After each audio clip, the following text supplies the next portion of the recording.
Dr. Disrespect went from one of the biggest streamers in history to now being one of the most hated. Even if you don't necessarily know who the doc is, you probably have heard about him for not so good reasons. In a matter of seconds, he went from a dominating streamer on YouTube making millions of dollars from brand deals to now being exposed as a pedophile. How on earth did this happen? Let's cut the bullshit and get right into it. Now, Dr. Disrespect began his career all the way back in 2010. Now, while many of the biggest streamers nowadays usually start their career when they're super young and in their 20s, Dr. Disrespect started when he was 30. He played video games pretty heavily in college and gained a pretty big reputation in the Halo community for his excessive trash talk. You're gonna come up here? Oh, madman, I'm looking right at your face. And guess what? I hate your face. You're dead. And your little brother, there's a grenade for him.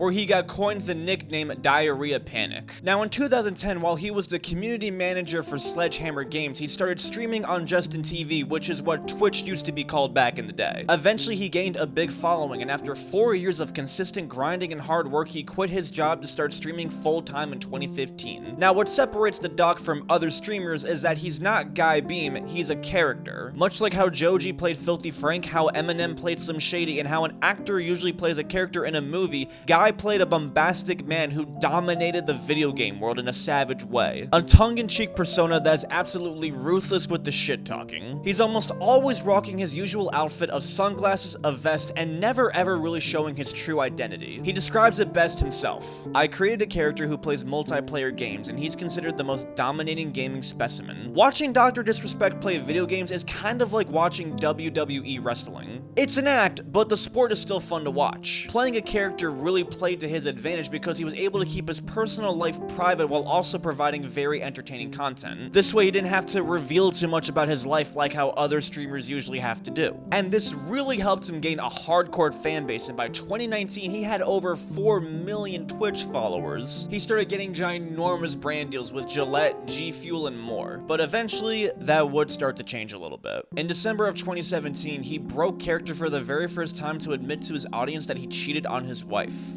I want to be transparent that I've been unfaithful, and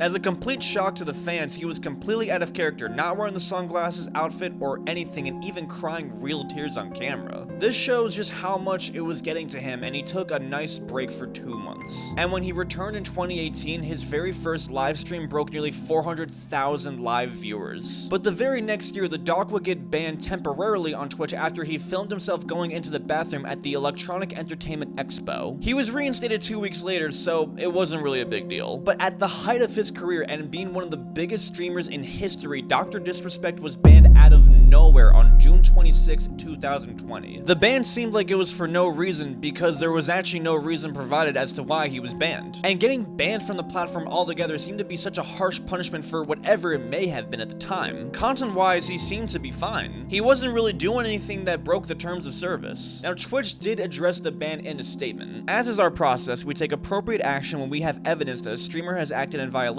of our community guidelines or terms of service. But it seemed like as if the doc knew that this was happening, or something was coming at least. During the very last moments of his last stream on Twitch, he went on a pretty eerie speech about how they will all get through this. I appreciate everyone watching today. Who's in the backyard? Who is going to be looking? We'll get. Really, like you said, we don't really know some of the. Yeah, We'll get through this no, Champions not Clip. first. Yeah, I know it's a tough. That's because I don't know this one well. life's weird right now. Yeah, look. Oh, We'll- it did. We'll get through this, okay? And Hey, Christopher. Dun dun dun! You better not taunt me. How dare you? fuck.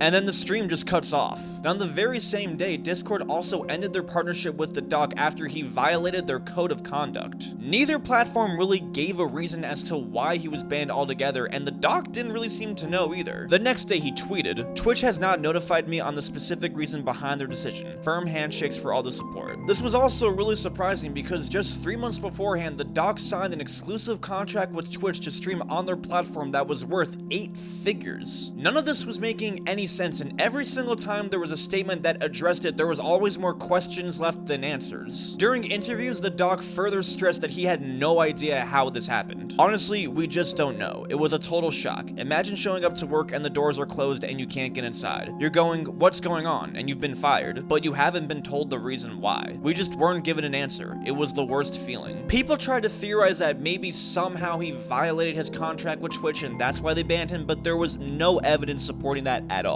And even then, that would have been addressed. But this didn't stop the doc from streaming. 42 days later, he tweeted a link to his YouTube and said, "Tomorrow we arrive." And from then on, he would start streaming on YouTube to keep the ball rolling. His first stream ever on the platform got a whopping 4.3 million views. His following transferred over pretty well, and within a year, he got 3 million subscribers on his channel. That's pretty solid. And he was doing really well, but not really as good as he was doing before on Twitch. He wasn't making nearly as much money on the different platform. I make probably a quarter of what I was making on Twitch.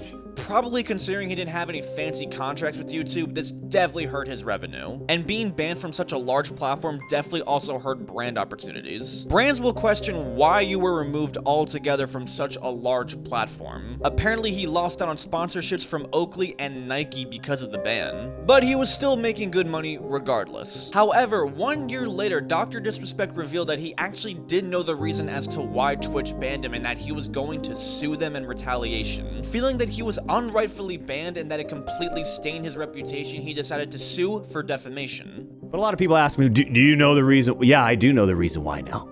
I've known for months now the reason why. And I'll just say this right now, champs. There's a reason why we're suing the fuck out of him, okay?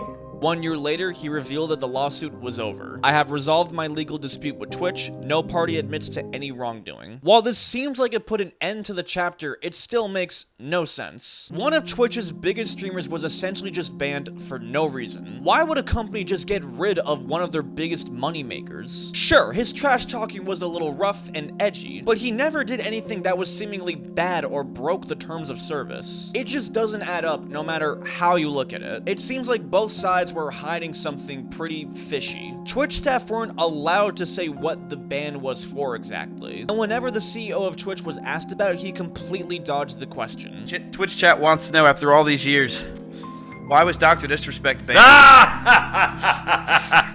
Wow, I've never had that one. Whoa! Well, now that I'm on Mrs. Channel, let me tell you what really happened, okay?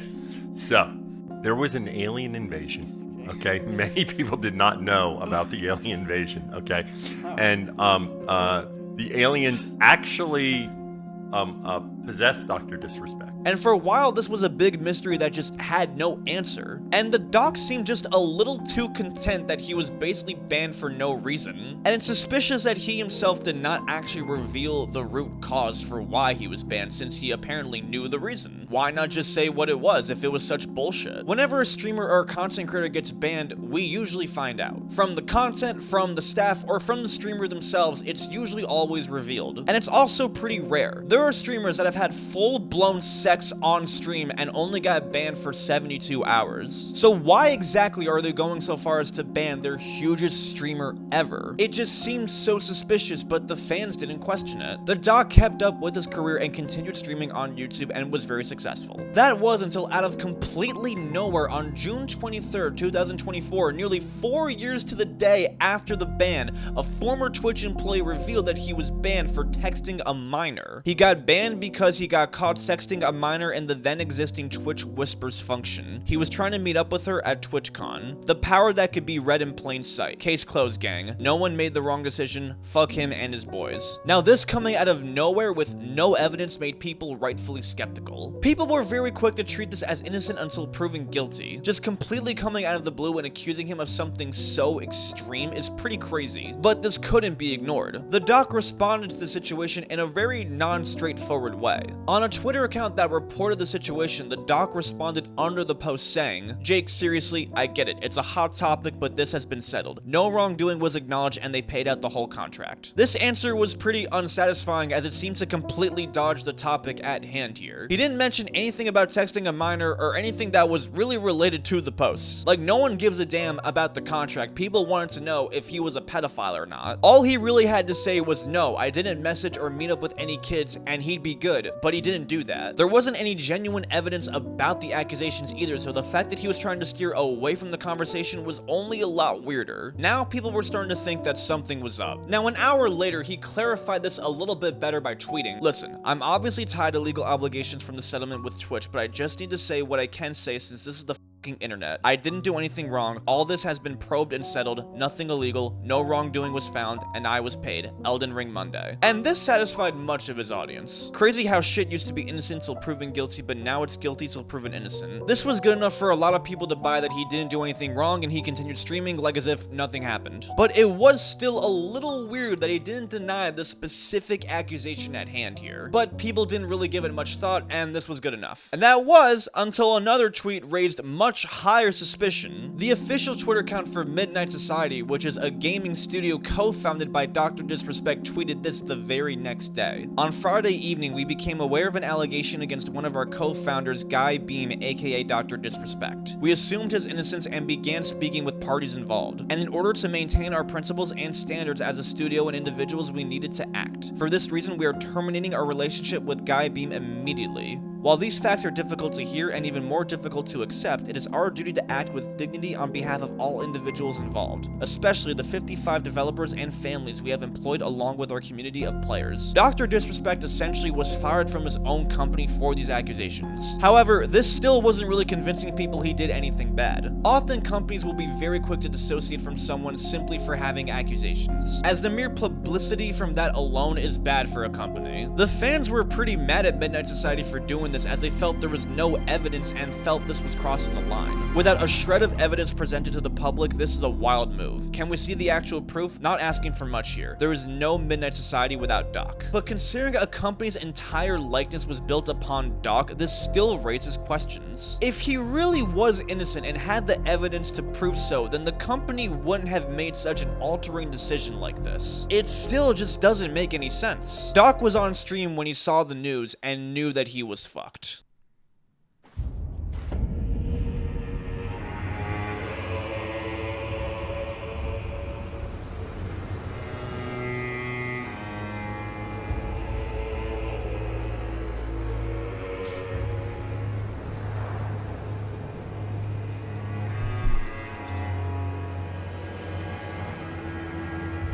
And not too long, he announced that he was going to take a break from streaming after feeling burnt out. I don't know. I'm just feeling burnt out. You know? Maybe it's time to start something new. Something different. You know, challenge those creative senses. You know, I did have a sort of a planned vacation coming up. And I think I might just extend that starting today, starting now. This wasn't helping at all. Announcing that you're going to take a break for feeling burnt out while having extremely serious accusations against you while also never directly addressing them is probably the biggest way of saying you're guilty. That very same day, the doc would officially post the tweet that ends his entire career, addressing the ban and admitting to everything. He admits to texting a minor, and that was the ultimate reason as to why he was banned. The Twitch ban. Everyone has been wanting to know why I was banned from Twitch, but for reasons outside of my control, I was not allowed to say anything for the last several years. Now that 2 former Twitch employees have publicly disclosed the accusations, I can now tell you my side of the story regarding the ban. Were there Twitch whisper messages with an individual minor back in 2017? The answer is yes. Were there real intentions behind these messages? The answer is absolutely not. These were casual, mutual conversations that sometimes lean too much into the direction of being inappropriate, but nothing more. Nothing illegal happened, no pictures were shared, no crimes were committed, I never even met the individual. I went through a lengthy arbitration regarding a civil dispute with Twitch and that the case was resolved by settlement. Let me be clear, it was not a criminal case against me and no criminal charges have ever been brought against me. So basically again, admitting to the whole thing. Now at first he genuinely tries to take accountability for his wrongdoing. Now from a moral standpoint, I'll absolutely take responsibility. I should have never entertained these conversations to begin with. That's on me as an adult, a husband and a father. It should have never happened. I get it. I'm not perfect and I'll own my shit. That was stupid. But then he tries to really defend himself on this one and try and be like, hey, I'm not a pedo though. Now with all this said, don't get it mistaken. I've seen all the remarks and labels being thrown around so loosely. Social media is a destruction zone. I'm not a predator or pedophile. Are you kidding me? Anyone that truly knows me knows where I stand on those things with those types of people. Fuck that. That's a different level of disgust that I fucking hate even hearing about. Don't be labeling me as the worst with your exaggerations. Get the fuck out of here with that shit. Going so far as to say, yeah, I texted a minor and sent very inappropriate stuff while also trying to argue that you're still not a pedophile is one of the stupidest things that you can really say. That's like someone who's being charged with attempted murder saying that they should be let free because no one actually died. He inappropriately messaged a girl that he knew was a minor and tried to meet up with her. That's terrible, no matter what the context is with it. What important parts of the story here are we missing out on that don't make you a pedophile in this scenario? He tries to save this absolute mess by apologizing to the community, while also trying to stay in character that he doesn't give a fuck and he's gonna totally return soon after the break. To my team, community, industry friends that have supported me, I apologize. I wish I could have said all this sooner. You guys have always showed me and my family love and support throughout all these years. We love you guys like you can't imagine. I have the fucking best community and circle. If any of this has made you uncomfortable, I get it. You don't have to support me anymore, but just know you have always been greatly appreciated. But trust me when I say this, to all my haters that live and breathe social media with zero life experience, I don't give a fuck about you. Finally, if you're uncomfortable with this entire statement and think I'm a piece of shit, that's fine. But I'm not fucking going anywhere. I'm not the same guy that made this mistake all those years ago. I'm taking an extended vacation with my family as mentioned on stream and coming back with a heavy weight off my shoulders. They want me to disappear. Yeah, fucking right. The way he ends this entire thing really shows just how badly he is at trying to steer away from his guilt. He's acting like as if people are trying to cancel him for doing something incredibly stupid when that's not the case here. He literally confessed to texting a minor and people are holding him accountable for that. That's serious shit. And he only further fueled the embarrassment by actually editing the tweets to replace the word minor with individual. That was noticed pretty quickly, and boy oh boy did it not help. And this would possibly be the end of Dr. Disrespect's career. Texting a minor isn't necessarily something you can come back from. This is a serious crime that usually needs to be taken seriously. It's not like he said a super hot take or showed his schlong by accident on camera. He messaged an underage girl, had intentions to meet up with her, and kept this a secret for 7 years. This isn't cancel culture being too sensitive, it's people trying to get rid of a predator. If this was kept secret from the public, what else was? It's obvious he didn't have any intentions to come clean about this until after it was exposed by someone else. The entire YouTube and streaming community was absolutely disgusted with this and had no hesitation in voicing their disgust. These are super serious. Like, this isn't something people take lightly at all. This guy is not good at making decisions, bro. Like, that's a lot of apples coming off of the apple tree. And some pretty funny memes came about it. This one's my favorite. But believe it or not, people did still try to defend this. No, seriously. Some fans tried to propose the theory that maybe he didn't know that she was underage, which just was not true. In an interview with Rolling Stone, one of the Twitch employees confirmed that from the messages, Dr. Disrespect knew that she was underage. There were other people that tried to argue over the fact that people were completely overreacting to this. That it just wasn't that big of a deal. Fellow streamer Sneeko tried to defend the fact that since she was on the verge of being 18, that it was completely fine. Listen, a man trying to date a girl that's less than half his age is weird no matter what the fuck the situation is. He was using his influence to take advantage of a young girl that did not know any better. That's just weird no matter how you put it. And even then, he had a wife and a child. Going so far as to betray your loved ones just to have a fling with a high schooler is nothing short of disgusting. Now listen, I'm not exactly a fan of Dr. Disrespect and I'm not really a gamer, but stories like this always disgust me and this is no exception. Being a streamer is a dream career for many people. Getting millions of dollars to quite literally play video games is a dream come true. There are many streamers that you've never heard of that have put years of their life into trying to make it in the streaming world and have never made it and probably never will. Dr. Disrespect was one of the very few people that was lucky enough to make it into the streaming world and he clearly did not appreciate it enough by doing what he did. It's just a spit in the face to all the people that would kill for his position and for all the people that supported him. Now where that girl is unknown. time. Her identity was kept private and for good reason. Ironically, she's actually old enough to probably be a college graduate by now, considering this happened all the way in 2017. So wherever she is, I hope that she moved on from this. But his family is the one that's going to have to carry the burden on this for the rest of their lives. His wife, who stayed with him during the hardest times of their marriage, is probably just finding out about this now, and who knows how she's reacting to this. Especially after he quite literally already cheated on her. And the fact that he did this with a daughter too is even more disgusting. That young girl's life is now going to be stained forever with this. She's not going to be able to live a normal life anymore because her famous dad is now going to be known for being a predator. YouTube demonetized the dog pretty shortly after the news came about, so now even the income he did have is basically gonna go completely down. It's also ironic because literally a month before all of this, he was offered a deal from Kick for $10 million a year to stream on their platform. It's a shame. A man who won the genetic lottery, has a loving family, a dream career, and millions of dollars gave it all up for something stupid and gross. But the one thing that most people are not talking about that I want to mention is why exactly did Twitch keep this secret for so long? Why was this only being revealed 4 years later after he was banned? If it happened in 2017, then why did they also ban him 3 years later after that happened? They had accesses to the messages, so did they not know what was going on? What were they hiding? And what else could they also be hiding? Were they really willing to let a scandal like this go under the rug for so long just to protect their biggest star? Did they intentionally not say the reason of the ban to possibly not expose their lack of action? It's a lot of suspicious activity on Twitch's part that is not being questioned enough. I guess time will tell.